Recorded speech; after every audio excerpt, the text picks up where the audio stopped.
Pre-Calculus Chapter 3, Section 3. We're going to talk now about the properties of logarithms. So really and truly, we're going to talk a little bit before we get too far into this about exponent rules. And I'm going to recommend that you definitely go back and watch some videos or check over some notes or do some practice problems with exponent rules because it's very much tied into this. We are going to start with change of base. I will say that it's less common to use the change of base formula now than it used to be because now our calculators will calculate any base. Well, I take it back, not any base.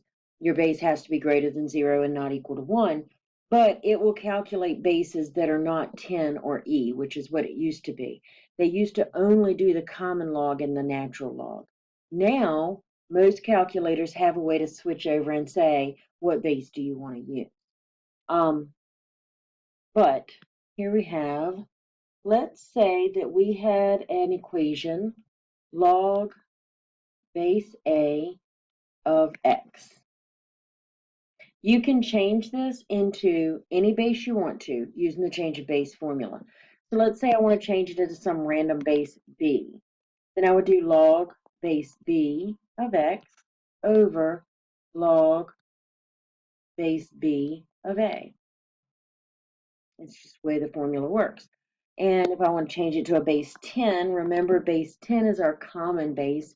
So you would just use log, because if there's no base, it's automatically assumed to be a 10x over log a. If I want to change it to a base e, then I would say ln x over ln a. And all of these would give me the same answer. For example, let's look at log base 4 of 25.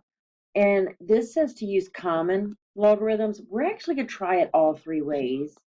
Well, I guess not. We're going to try it two ways because we're going to do it with common and with natural. So remember, the base of the original problem always goes to the bottom. Log 25 divided by log 4. Before I go any further, let me point out something to you. Some of you are going to try to simplify your arguments here. Sometimes, obviously, 25 and 4 didn't simplify, but you can't do that. Just like we talked about before, a log is a function. It cannot function without an argument.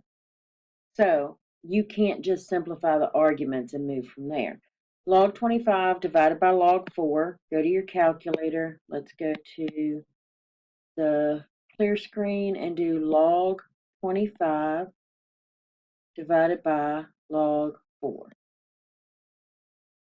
2.3219, which I told you before, unless you're told otherwise, I usually round to 3 decimal places. 2.322.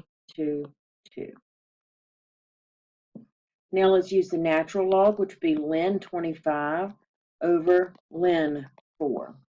So sometimes there's a question, what if I use my fraction button? That's fine.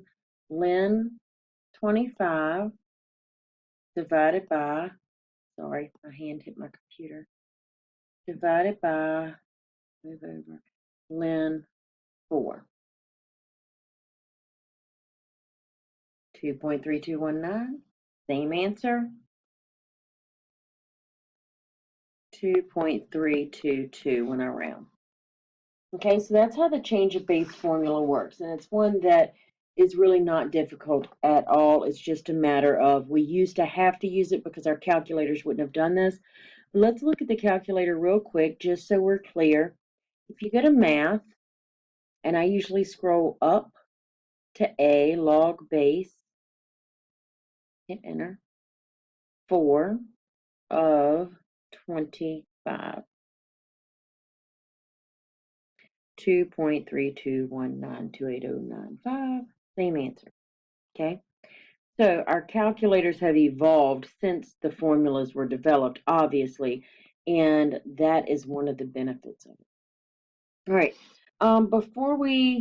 let's go ahead and stop this video and we'll come back to review exponent rules and properties.